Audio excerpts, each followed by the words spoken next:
Now to complete coverage on getting to Thanksgiving. Our team has a look at your holiday forecast, traffic at the El Paso International Airport, and tips for last-minute shoppers. It is a very big day today. Let's begin with your weather forecast. Storm tracker Ileana Robles is in for Chief Meteorologist Doppler Dave Spielman.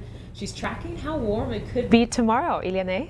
Exactly, Marcel. Tomorrow we're not going to be expecting any extreme weather patterns, but what we can expect is clear skies and plenty of sunshine. So overall, it's going to be a beautiful day. Now, for the current temperatures here in the Borderlands, 62 in El Paso, 63 in Las Cruces, 61 in Deming, and 60 in Van Horn. So everybody's leaning a little bit cooler, but it's quite seasonal for this time of year. So make sure you take your jacket or your scarf, especially if you're going to be heading out later on in the evening.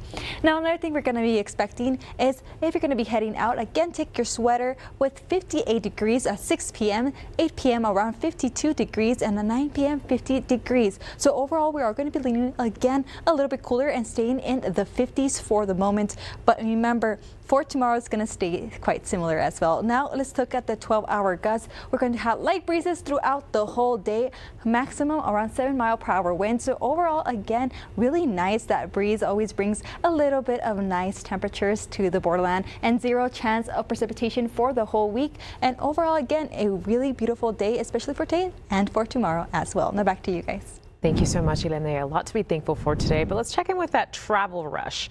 Many Americans are in full mode today, preparing to celebrate Thanksgiving tomorrow. Today, like you know, is one of the busiest days for travel, as AAA predicts that 82 million people will take to the skies or the roads this week. From busy airports across our nation to snowy roads in the Midwest and packed highways out in California, millions of people are now on the move. Security officials say passengers need to pack their patience.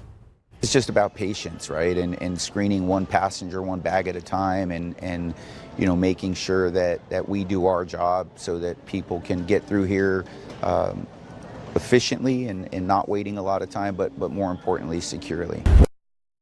Well, Thanksgiving Day is expected to be the slowest day for air travel and road travel. Then Sunday is anticipated to be busy again. And the travel frenzy has made its way over to El Paso as well. ABC7's Rishi Oza is live from the El Paso International Airport. And Rishi, how are things looking right now? Yeah, Paul, Marcel, it's definitely picked up since we last checked in over at 4 o'clock. And it's been picking up both ways. But a lot of people are coming into the airport, a lot of people coming out of the airport, but it still hasn't been bad at all. There have been no delays according to the El Paso Airport's website, and that's kind of shocking, especially for the day before Thanksgiving. It's been relatively smooth. I definitely expected to see a lot more travel rush, but people here at the airport are definitely happy about that lack of traffic. One man said last year was similar to this, and he's not complaining. The connecting flights could be an issue, but so far here in El Paso, it's not bad. I'm hoping it's like it was last year. It was rather quiet last year when we left. Once you get into Atlanta, then it's kind of crazy. So that's what I'm hoping. I'm hoping that it's just a smooth transition, because I know the government is no longer shut down. So everybody might be trying to travel at the same time. So it might be super packed. So I'm hoping it's not. Yeah, guys, again, definitely a little surprised that it's not more packed. I'm sure you can see it around me. Travel is definitely starting to pick up a little bit. We'll check back in with you again on ABC7 at 6 to see how it's looking then. But for now, reporting live from the El Paso International Airport, Rishi Oza, ABC7. Sounds good. Thank you so much, Rishi. Well, new at 5, some of you may be searching for those last-minute items. You're not alone, but there are some tips you want to keep in mind before you go shopping. Let's check in with ABC7's Lauren Bly, who joins us live with all the help. Lauren, what can you tell us?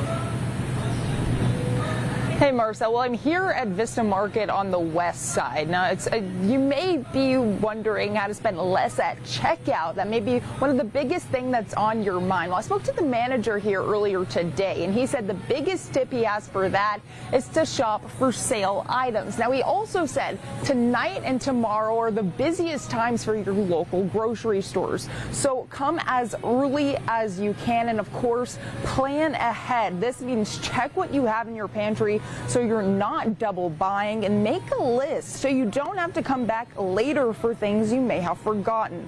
And most of the shoppers I spoke to today say they got their shopping done weeks ago. It's about 2 weeks ago, and we picked up everything else this week. Just when you think you have the last thing, there's always one more thing. A turkey and ticket items for Thanksgiving dinner, we got them maybe last week. Now, if you still need to head out to the grocery store, you may notice that some of those Thanksgiving staples are still a little higher in price than last year. I'll tell you what those are coming up on ABC 7 at 6. We're reporting live now from Vista Market here on the west side. Lauren Bly, ABC 7. Thank you, Lauren. All this making me hungry. All right, the El Paso Fire Department held a demonstration on how a fire could happen when frying a turkey this Thanksgiving. Take a look at your screen. Firefighters drop the turkey, flames erupt as oil ends up spilling out. Now, to avoid causing a fire like this during the holiday season, the fire department is sharing some tips. They recommend not overfilling your pot, fully defrosting your turkey, and making sure the fryer is in open space. Make sure you all stay safe and you make sure you do it correctly each and every single time. Don't skip any steps, be patient, and in order to do so, always be prepared. Have gloves, stay a safe distance of 10 feet, and make sure that there's no children around and you are always closely supervising. Good advice there. Remember, if your turkey does catch fire, you should immediately call 911.